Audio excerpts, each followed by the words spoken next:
Bienvenue, je suis Perrine Corvézier, la fondatrice d'Azimut.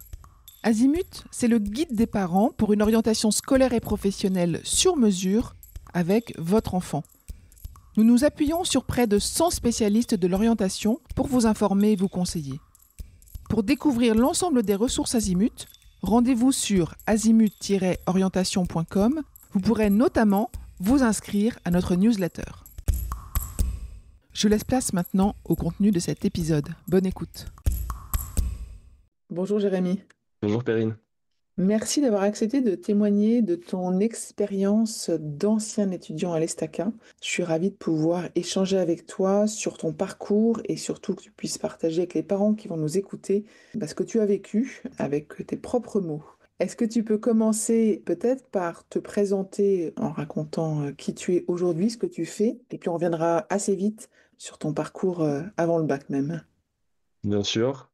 Jérémy, je suis aujourd'hui ingénieur en signalisation chez Alstom à Villeurbanne en périphérie de Lyon.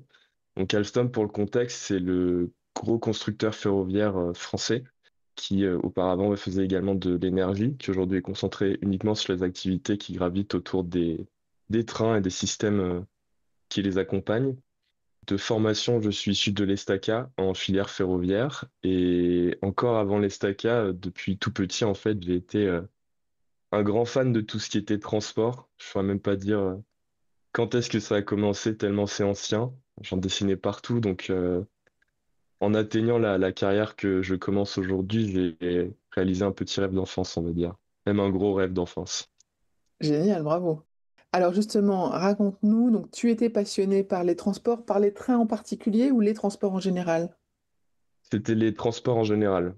De l'aéronautique, de l'automobile, du ferroviaire principalement, du spatial dans une moindre mesure.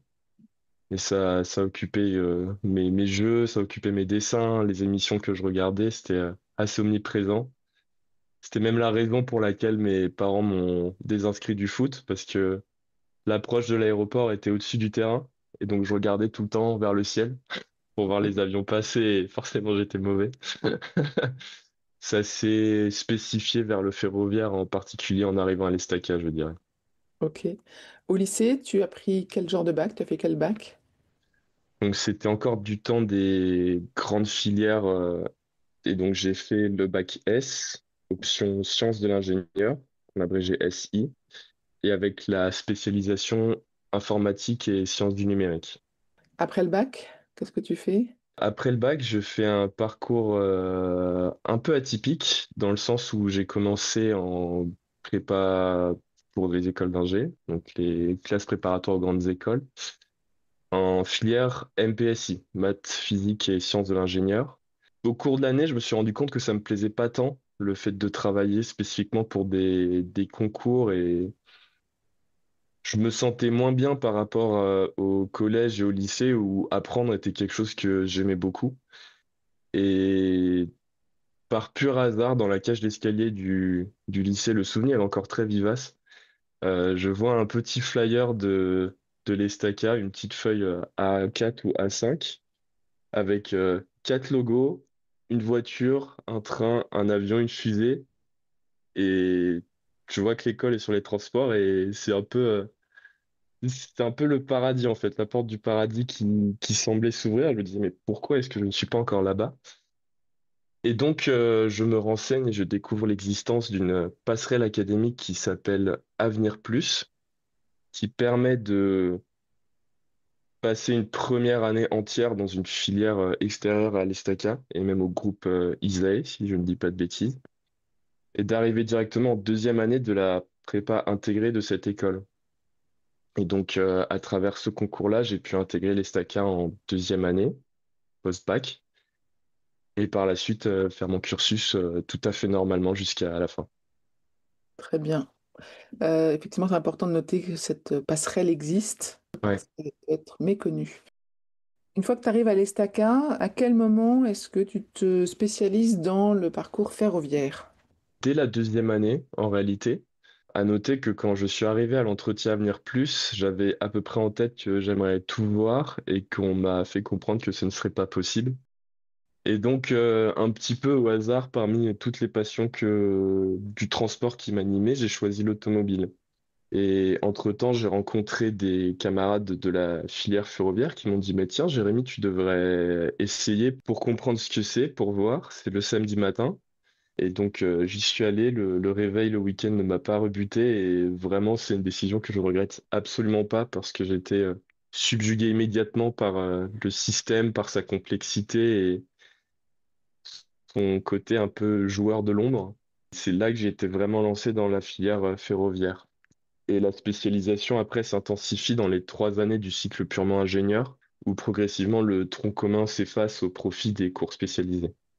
Est-ce que tu te souviens un peu de la teneur de tes cours, des matières que tu as enseignées, puis de la pédagogie, la manière dont les cours t'étaient enseignés? Oui, oui, oui. Pour ce qui est du tronc commun, bah, sans surprise, on avait des mathématiques, de la physique, enfin, j'utilise le mot pour regrouper plein de choses, de l'aérodynamique, de la thermique, de l'électricité, un peu tout ce qu'on va retrouver dans les systèmes de transport dans l'ensemble. Des notions d'informatique aussi, des notions d'électronique. Et après, pour ce qui est des enseignements de spécialité, eh bien, c'était beaucoup, même essentiellement animé par des intervenants industriels extérieurs, majoritairement français. Donc, on avait Alstom, on avait la SNCF, on a eu la RATP, etc. Parmi ces cours-là, eh bien, ça allait aussi bien de la mécanique du bogie, donc des structures de roulement du train, qu'à la conception des intérieurs, l'ingénierie système, l'aérodynamique ferroviaire. Il y avait aussi tout un volet sur l'infrastructure, donc la voie, l'électrification, des volets d'exploitation et de maintenance. Donc ça permettait d'aborder un spectre vraiment large de ce qu'était le ferroviaire et de la façon dont il fonctionnait. Et pour la pédagogie en soi, on avait d'une part des cours magistraux, avec évidemment des partiels à la fin, et aussi d'autre part une belle proportion accordée aux projets de toute nature qui en fait consiste à traiter un sujet qui se rapproche des problématiques de l'industrie pour vraiment comprendre le sujet et comprendre en le faisant. Par exemple, un des, de ces projets qui m'a marqué, ça a été de concevoir une maquette de tramway pour la tester dans un tunnel de soufflerie. Et donc, de cette façon-là, on comprend ce qu'est l'aérodynamique et comment ça fonctionne. Exactement comme le font les ingénieurs d'Alstom, en l'occurrence, pour concevoir leur tramway, concevoir leur locomotive, le TGV, et ainsi de suite. Est-ce que tu participes à des associations quand tu étais à l'Estaca? Oui, j'en ai connu quelques-unes. J'avais commencé par des associations techniques en premier lieu qui m'avaient intéressé. Mais assez rapidement, c'est plutôt le BDE qui m'avait attiré. Non pas que c'était uniquement pour la fête, mais parce qu'on avait essayé d'y attacher une dimension sociale importante. On voulait faire en sorte, par cette association à grande visibilité, d'apporter des valeurs d'inclusion, de tolérance dans l'école. On voulait sensibiliser les étudiants et les étudiantes aux différences, à l'environnement. Et c'est cette partie-là vraiment qui m'avait beaucoup intéressé, qu'on a réussi à pousser. Je pense que ça a changé la mentalité de pas mal de monde et même l'approche de l'administration de certains sujets. On avait animé des théâtres forums, on avait fait venir des intervenants sur ces sujets, en plus de faire en sorte que la vie étudiante de tout le monde soit la plus agréable possible, enfin, aussi bien sur le plan de créer du lien social entre les personnes que de faire en sorte qu'elles se sentent en sécurité dans ces événements et dans l'école. C'était très important. Ça m'avait aussi mis dans le développement d'applications mobiles à l'époque. C'était une idée qu'on avait eue pour faire notre campagne. Et devant le coût prohibitif des applications professionnelles, j'ai dit, bah, ma foi, je vais essayer d'apprendre à le faire. Et on l'a vraiment fait et ça avait fait sa petite différence à l'époque. Donc, ce bureau des élèves, il a été assez spécial parce que j'ai rencontré des personnes formidables dedans. Et je pense il a permis d'avoir un vrai impact positif sur la vie des étudiants à cette occasion. Beau témoignage, merci beaucoup. D'un point de vue concret sur la partie rythme de travail et là où tu habitais, tu étais sur quel campus? Tu étais à Saint-Quentin? C'est ça, campus de Saint-Quentin en Yvelines. À Saint-Quentin en Yvelines, j'habitais dans une des résidences étudiantes à proximité. Donc, le fait de ne pas avoir déjà les durées de transport, je pense que c'est un vrai avantage pour le coup. Et en termes de rythme, bien, on avait nos cours dans la semaine. Je dirais qu'en moyenne, on est sur 7 à 8 heures par jour, en particulier dans les premières années. On a toujours le jeudi après-midi qui est libre et qui est réservé notamment au-delà de la première année aux activités associatives. C'est là que ça foisonne le plus, on va dire. Et puis du reste, c'était révision par groupe, soit dans les salles communes de l'école, soit dans les salles communes des résidences, à la bibliothèque universitaire. Il faut aussi trouver la méthode de travail qui convient à soi-même. Il y a des personnes qui vont préférer réviser très intensément tout le long de l'année, travailler un peu constamment. Il y a des personnes qui vont préférer se consacrer plus dans les projets et condenser leur travail un peu plus à proximité des partiels. Pour le coup, c'est vraiment à chacun de s'adapter, de trouver son rythme. Mais au final, parmi la grande diversité des méthodes, tout le monde, à la fin, avec un bon rythme de travail et l'envie d'y arriver, parvient à obtenir son diplôme. Est-ce que tu as fait des stages pendant tes études? Bien sûr, mes stages ont tous été ferroviaires. Donc, j'ai commencé avec mes deux premiers en 2019 et 2021 chez SNCF à Nice pendant 2 mois pendant l'été, où j'ai fait de la maintenance sur les voitures Corail. Donc, pour les auditeurs qui ne connaîtraient pas, la voiture Corail, c'est aujourd'hui le matériel roulant le plus ancien en circulation pour les trains régionaux. Ce sont des machines où il n'y a pratiquement pas d'informatique, c'est vraiment de l'électrique et de la mécanique. Et donc, c'était parfait finalement pour apprendre ce qui était vraiment la machine ferroviaire. Et donc, on remplaçait des éléments de confort tels que les housses de siège ou des lampes. On faisait du démontage des essieux, donc les roues et la grande barre qu'il y a au milieu sous le train. On s'occupait avec les agents parfois des essais des portes, des essais de freins. Donc, ça a permis vraiment de mesurer ce qui est véritablement le train et ce qui est le ferroviaire. Ensuite, je suis parti sur un stage de césure de 6 mois dans la région de Bordeaux, à Saintes pour être très précis, dans une association pilotée par la région Nouvelle-Aquitaine qui s'appelle Ferro Campus, qui était naissante en fin 2021, début 2022. Et donc là-bas, j'ai contribué à rédiger les premiers appels d'offres et les premières fiches de poste pour le montage de la structure et puis à créer aussi le premier événement pour lui donner de la visibilité auprès des industriels.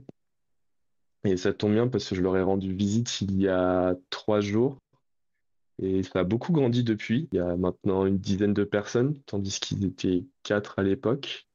C'est reconnu par les industriels et il y a des vrais projets qui avancent, notamment pour ce qu'on appelle des lignes de desserte fine du territoire. Donc, des petites lignes à l'opposé de la grande vitesse et des trains très fréquents comme le RER ou les TER. Donc ça a été une belle expérience. Ensuite, j'ai été 4 mois de nouveau chez SNCF. Mais à ce moment-là, c'était à Marseille et pour des études prospectives de maintenance. Donc ce que j'entends par là, c'était dimensionner les installations, dimensionner les effectifs, dimensionner les équipements pour s'adapter à un nouveau paradigme qui est les appels d'offres. C'est-à-dire qu'autrefois, le ferroviaire était en monopole avec les SNCF qui contrôlaient pratiquement tout. Et maintenant, on ouvre à la concurrence. Et donc, les lignes TER ne peuvent plus fonctionner toutes ensemble, mais un peu plus en silo. Et donc, il a fallu adapter l'organisation à ça. Et c'était mon rôle donc pendant 4 mois. Et mon stage de fin d'études s'est fait, lui, chez Alstom à l'été 2023, pendant 6 mois. Et à cette occasion, j'ai travaillé sur l'architecture système du système de contrôle-commande du train. C'est à l'issue de cette expérience que j'ai été embauché chez Alstom ensuite. Des belles expériences, effectivement. Est-ce que tu as le souvenir que l'Estaca t'a aidé dans les recherches pour tes stages? Je dirais que oui, en tout cas dans les démarches, ça avait été très fluide. Après, en filière ferroviaire, je dirais qu'on a un avantage par rapport à d'autres, c'est que comme c'était pas encore très prisé, à mon grand regret, Du moins, ça l'était pas à l'époque, ça commence à le devenir. Il y avait beaucoup d'offres de stages par rapport au volume d'étudiants qui pouvaient les occuper, du moins venant de l'Estaca. Et comme la formation jouit d'une très bonne réputation, finalement, c'était pas extrêmement difficile de les obtenir. Il faut faire les démarches, il faut faire les entretiens. Enfin, c'est pas non plus servi sur un plateau d'argent, mais je pense pas être celui qui a eu besoin du plus d'accompagnement pour le faire. Est-ce que tu as l'impression que l'Estaca jouit d'un bon réseau d'anciens et est-ce que c'est important dans l'accès au monde du travail? De toute évidence, oui. Je pense qu'il y a un sentiment d'appartenance qui n'est pas négligeable la plupart du temps. Du moins dans la filière ferroviaire, je le ressens comme ça. Je sais pas tant pour les autres, mais je ne doute pas du fait que c'est pareil. Beaucoup d'intervenants sont eux-mêmes des anciens de l'école. Je pense notamment au directeur de filière actuel, qui est un ancien élève, qui a commencé par donner des cours à l'Estaca et puis qui, voilà, maintenant a pris ce poste un peu plus gradé, on va dire. Et moi-même, aujourd'hui, je suis impliqué dans l'enseignement à ma petite échelle. Et oui, je pense que c'est un vrai pilier et qu'on peut assez aisément s'adresser à des anciens élèves de l'école pour obtenir des conseils d'orientation, pour tenter d'obtenir des stages, soit directement, soit par l'intermédiaire de leur réseau. Et c'est actif, ouais. C'est actif et c'est utile. Dans ton parcours, il n'y a pas eu d'international. Est-ce que tu aurais pu choisir à un moment donné d'aller faire un double diplôme ou un échange universitaire? Alors oui, effectivement, l'international, c'est un petit regret de n'avoir pas pu le faire. En fait, j'aurais aimé le faire à l'occasion de ma césure, donc autour des stages de Bordeaux et de Marseille. Sauf qu'avec la pandémie de 2020, tout avait été fermé. Donc je n'ai plus eu l'occasion après de le faire. Et aujourd'hui, je souhaite compenser ça avec un volontariat international en entreprise qu'on appelle VIE. De tout ce qui m'a été raconté de l'international par les gens qui ont pu le faire, c'est que c'était vraiment une expérience transformatrice, qu'elle se soit plus ou moins bien passée. Dans tous les cas, c'est un bon passage à faire. Et je pense que c'est pas un hasard si c'est obligatoire dans la plupart des grandes écoles aujourd'hui. Très bien, très clair. Est-ce qu'il y a des éléments de l'Estaca, sur ton expérience avec l'Estaca, qu'on n'a pas partagé aujourd'hui? Une partie qu'on peut ajouter, je pense, c'est l'avantage professionnel que procure l'Estaca, essentiellement quand on veut travailler dans le domaine des transports. Par exemple, pour le poste que j'occupe aujourd'hui, je pense que j'ai bien gagné 6 mois à 1 an à juste essayer de comprendre le domaine ferroviaire, à comprendre pourquoi est-ce qu'on a besoin de ce qu'on fait, quelle est la culture. Le fait d'avoir vu tout ce qui touchait à la signalisation en soi en premier lieu, tout ce qui touchait à la dynamique des trains, à la façon de les exploiter, ça m'a permis d'être productif pratiquement dès le premier mois, de comprendre tout de suite. Enfin, c'est plus que agréable, c'est vraiment très avantageux de pouvoir arriver dans ses premières réunions dans son emploi et de pouvoir dire à l'interlocuteur en face, ah oui, mais je connais les acronymes, soyez à l'aise pour me parler de la problématique et on avance très vite à partir de là, quoi. Merci beaucoup. Merci beaucoup, Jérémy, pour ce témoignage. Avec grand plaisir, merci de m'avoir invité sur cette antenne. Je vous retiens quelques instants. Vous écoutez peut-être sur Apple ou sur Spotify ou sur Deezer ou sur une autre application de podcast. Je voulais m'assurer que vous connaissiez l'existence de notre site azimut-orientation.com. Sur ce site, les contenus sont organisés par thématique et par situation. Ceux qui connaissent adorent et utilisent notre moteur de recherche, ce qui leur permet d'aller chercher directement le bon contenu qui correspond à leur problématique. Je vous encourage à vous y connecter et n'oubliez pas de vous inscrire à notre newsletter. Merci de votre fidélité et à bientôt.